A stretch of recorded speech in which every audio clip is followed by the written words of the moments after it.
Magandang araw po ulit sa inyong lahat at welcome po ulit sa aking channel.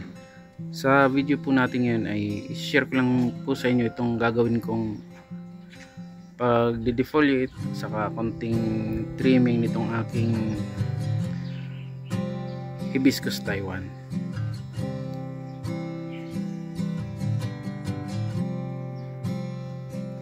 Bale, ang gagawin ko dito, kapag ganito kasing medyo makapal na mga dahon, inaalis ko yung mga dahon niya para hindi mapapayungan yung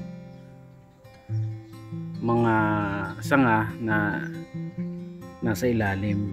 Medyo mahalaga yun sa hibiscus kasi namamatay yung sanga niya na hindi naaarawan. Bali, ang gagawin ko dito,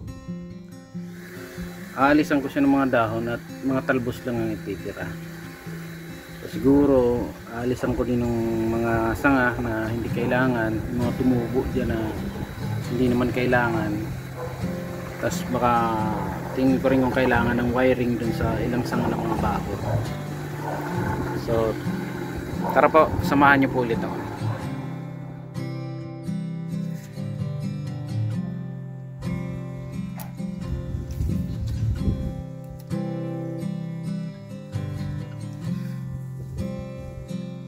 Magtaka po pala kayo bakit bronze cutter ang gamit ko sa pagde-defoliate. Sanay na kasi ako na ito yung ginagamit ko sa pag-workshop ko kahit anong gawin ko sa bonsai, para hindi papalit-palit ng hawak na tools. Ito talaga yung pinakagamit kong tools sa pagbo-bonsai.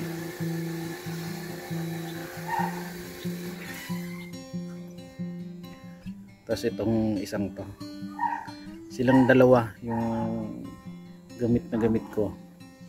Bali, yung meron din naman akong knob cutter, meron akong pruning scissor, pero madalang ko silang gamitin.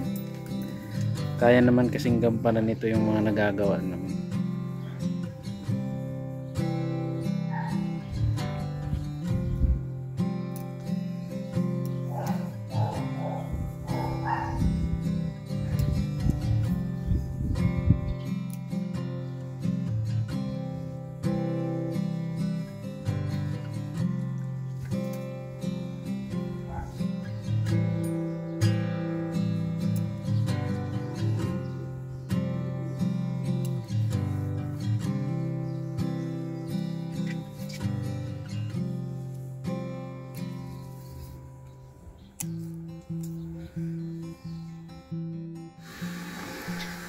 Ayan na po siya, na kalbo na.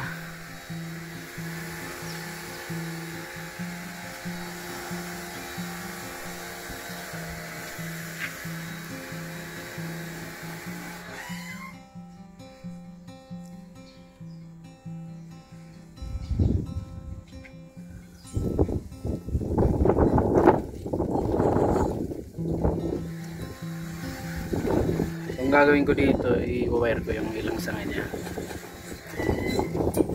para magkaroon din ng mga kurbada.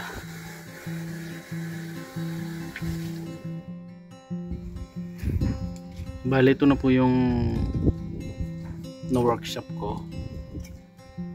Ubusan ako ng wire kaya okay na muna ito. Next time naman yung iba.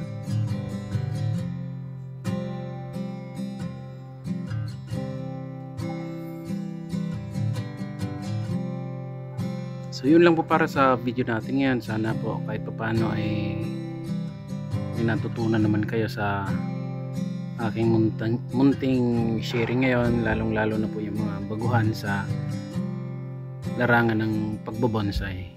Muli po ay maraming salamat sa inyong panonood at happy bonsai po sa inyong lahat.